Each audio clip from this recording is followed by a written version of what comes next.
Demi rupiah, warga bermain mata dengan oknum petugas, menerabas aturan perjalanan meski membahayakan nyawa orang.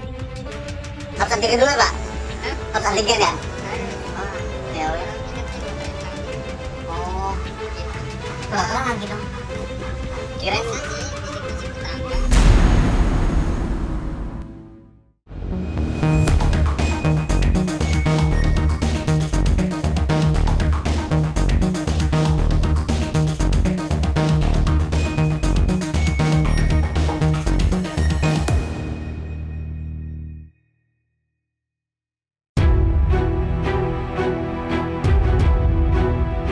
COVID-19 masih ada dan berbahaya.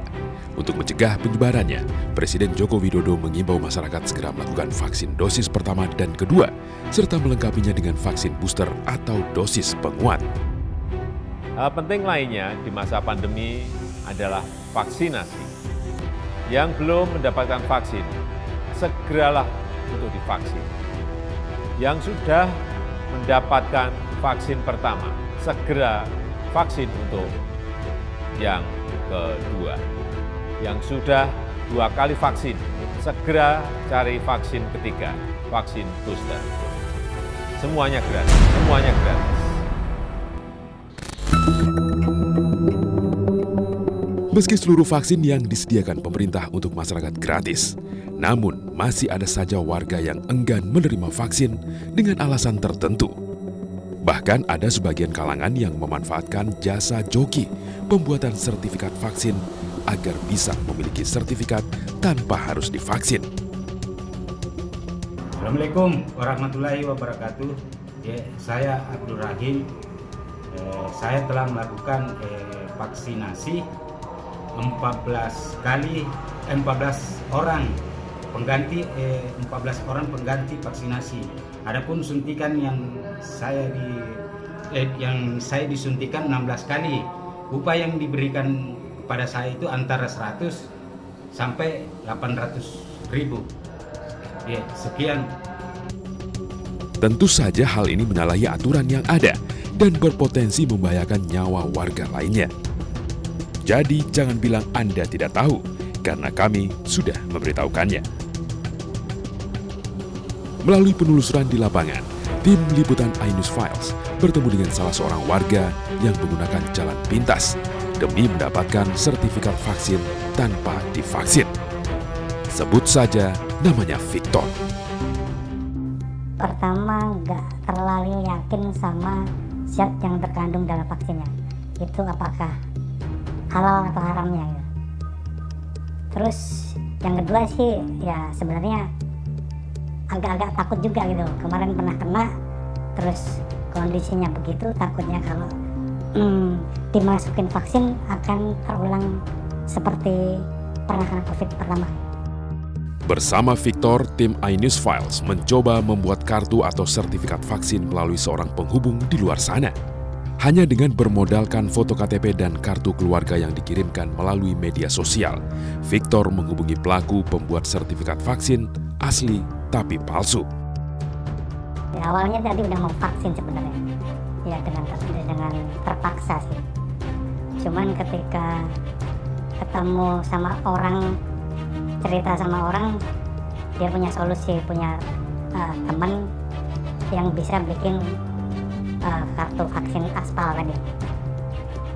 Dikasihlah nomornya, terus dihubungin, ternyata emang bisa gitu. Kalau untuk satu vaksin itu, vaksin pertama itu karena dari teman cuman 150.000. Sertifikat pun langsung diterima pemesan dalam bentuk data PDF. Prosesnya cukup cepat dengan waktu kurang dari 1 jam, serta langsung terdaftar di aplikasi Peduli Lindungi. Bahkan kepada kami, Victor juga mengaku telah banyak membantu kerabatnya membuat sertifikat vaksin asli tapi palsu. Sebelum kerabat itu mau menghubungi yang bersangkutan, saya udah kontak duluan bahwa si A ini nanti mau bikin, tolong dibantu. Kira-kira berapa orang dibantu? Kurang lebih 20 orang.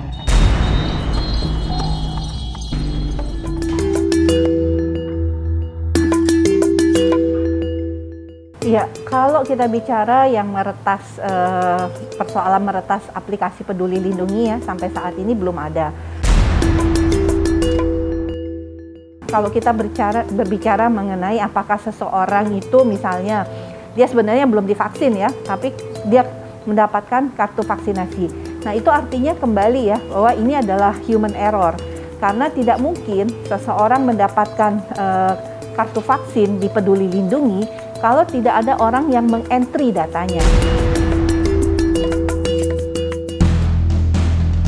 Selama ini, sertifikat vaksin menjadi syarat atau dokumen yang wajib dimiliki masyarakat bila hendak bepergian atau beraktivitas di luar rumah.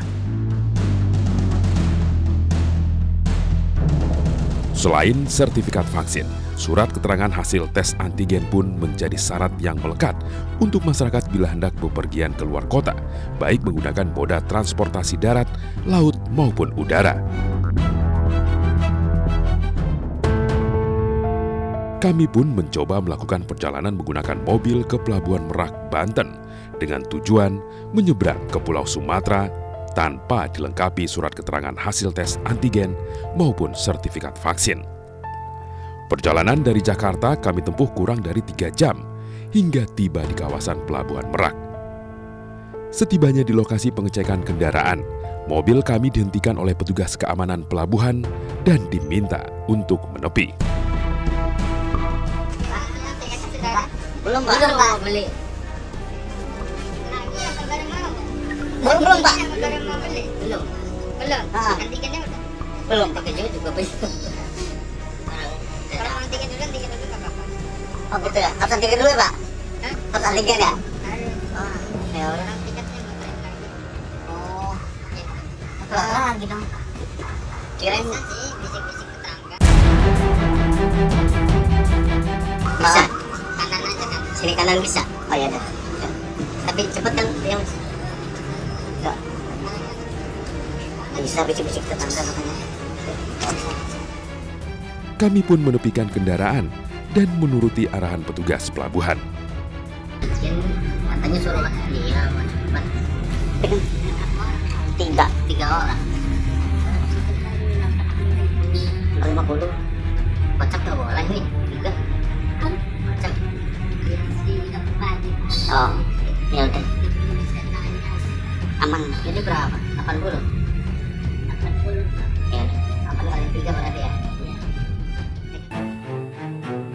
Setelah sepakat perihal harga pelicin untuk menyeberang menggunakan kapal feri tanpa persyaratan antigen, kartu identitas kami pun diminta petugas.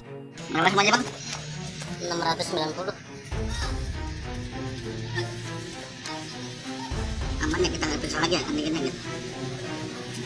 Ayo Bang, aman kita nggak periksa lagi antigennya. Sehari atau berapa hari itu? Berlakunya sekali nyebrang doang. Buat sekali nyebrang doang. Setelah semua persyaratan yang diminta petugas selesai diproses, kami pun menerima pesan di dalam ponsel yang berisikan e-tiket untuk masuk ke dalam kapal. Kita masuk ke nomor berapa? Nomor 8. Iya. Tadi berapa ya? 45 sama 24 ya.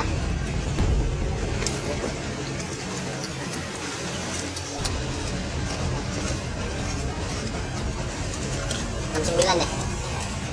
Dari sini aja nggak enak tahu. Aku uang pas saya nih. Iya nih. Berapa 9 kan? 1, 2, 3, 4, 5, 6. Udahlah yang cepat buat beli rokok ya. Iya. Tiket berapa? Tiket nomor 8 lurus saja ya. Tapi ntar nggak ada pemeriksaan lagi kan? Ntar kalau takutnya gue di ya udah.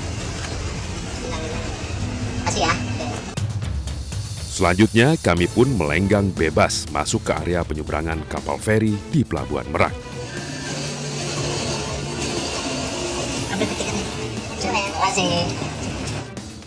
Tanpa melewati pemeriksaan hasil tes antigen, kami masuk ke dalam kapal dan menyeberang ke Pulau Sumatera. Di sini terbukti jelas bahwa permainan mata antara oknum petugas dan calon penumpang terjadi secara terang benderang. Lantas apakah hal sama terjadi juga di Pelabuhan Bakahuni, Lampung? Penelusuran tim iNews Files masih berlanjut.